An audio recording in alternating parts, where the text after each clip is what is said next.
কুসুম এবং আয়ুষ গোপনে বিয়ে সারার এই কথাটা এবার ইন্দ্রাণী গাঙ্গুলির কান অবধি পৌঁছে গেল খবরের কাগজের মাধ্যমে। হ্যাঁ বন্ধুরা, ভিডিওতে লাইক দিয়ে দেখতে থাকুন। যে মুহূর্তে কিনা সকালবেলা ইন্দ্রাণী গাঙ্গুলির কাছে এসে সেই খবরের কাগজটা পড়ে, যেখানে কিনা সুস্পষ্টভাবে লেখা থাকে কুসুম এবং আয়ুষের একসঙ্গে সেই মন্দিরের ছবিটা ছাপানোর সঙ্গে যে কুসুম এবং আয়ুষ গোপনে বিয়ে সেরে ফেলেছে। Business tycoon Ganguly group of কোম্পানিজের বিজনেস টাইকুন গোপনে বিয়ে সেরেছে। এই সমস্ত খবর শোনা মাত্রই একের পর এক ক্লায়েন্টসদের কাছ থেকে যখন কিনা ইন্দ্রাণী গাঙ্গুলির কাছে যখন কল আসতে থাকে এবং ইন্দ্রাণী গাঙ্গুলিকে যখন কিনা তারা বারবার করে একটাই প্রশ্ন করতে থাকে যে আপনার নয়নের মণি, আপনার আদরের ছেলের বিয়েটা আপনি এরকম সাদামাটা ভাবলে কী করে সারলেন বলুন তো মিসেস গাঙ্গুলি। আমরা কোনো মতে আপনার কাছ থেকে এটা এক্সপেক্ট করিনি। বিজনেস টাইকুনের বিয়ে বলে কথা, আপনি তো বরাবরই আমাদেরকে বলে এসেছেন যে না, আপনি খুব জাঁকজমকভাবে গোটা চন্দননগরকে জানি আপনি বরঞ্চ আপনার বড় ছেলের বিয়ের আয়োজন করবেন, খুব ধুমধাম করে আপনি বিয়ে দেবেন, কিন্তু তাই বলে শেষে কিনা একটা কাজের মেয়েকে আপনার ছেলে এর বলে যোগ্য বলে মনে হলো এবং তার জন্য আপনি গোপনে বিয়ের সাথে বাধ্য হলেন। এমন কি হয়েছিল বলুন তো?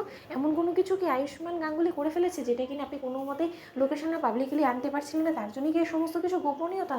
ঠিক সেই সময় এই কথা বলা মাত্র ইন্দ্রাণী গাঙ্গুলির কাছে একের পর এক ফোন, সিদ্ধার্থের কাছে একের পর এক ফোন, ঈশানের কাছে ফোন, এই সমস্ত কিছুর জেরে এক পর্যায়ে যখন কিনা ইন্দ্রাণী গাঙ্গুলি চিৎকার করে ওঠে এবং বলতে থাকে যে ওই কুসুম সরকারের জন্য আজকে আমাকে এই সমস্ত কিছু পোহাতে হচ্ছে, এবং ওই কোন মিডিয়া হাউসে এত বড় স্পর্ধা হলো যে কোনো কিছু না জেনে শুনে এরকম মিথ্যে প্রভাকাণ্ডা ছড়িয়ে আমার ছেলের চরিত্র নিয়ে খেলা করার চেষ্টা করছে। তারা কি ভেবেছে এই সমস্ত কিছু করে তারা খুব ফেম কামাবে এবং আমি হাতে হাত দিয়ে বসে থাকবো, আমার ছেলের মান সম্মান নিয়ে তারা ঘাটাঘাটি করবে? এত সহজ ইন্দ্রাণী গাঙ্গুলি ছেড়ে দেবে? এত সহজ নয়। কিন্তু তার আগে আমাকে আয়ুষকে জিজ্ঞেস করতে হবে যে কার পারমিশন নিয়ে আয়ুষ কুসুমের সঙ্গে মন্দিরে গিয়েছিল এবং এটা কবেরকারই বা ছবি, এবং এই কথার মধ্যে ঠিক কতটা সত্যতা আছে। ঠিক সেই সময় ঈশান যখন ছুটতে ছুটতে ওর ভাইদের কাছে কি বলতে থাকে যে ভাইদের সর্বনাশ হয়ে গেছে, কাল তুই এবং জাদুঘর নিশ্চয়ই মন্দিরে গিয়েছিলে, সেই মন্দিরের ফটোটাই রীতিমতো প্রেসের লোকেরা সেই খবরের কাগজ আজকে ছাপিয়ে দিয়েছে এবং সেটি মায়ের হাতে পড়ে গিয়েছে। একের পরে ক্লায়েন্টসের ফোন আসছে এবং তারা নানান রকমের প্রশ্ন করছে। আমার কাছে তো কোনো রকম কোনো তাদের কাছে উত্তর দেওয়ার মতনই কোনো আমার কাছে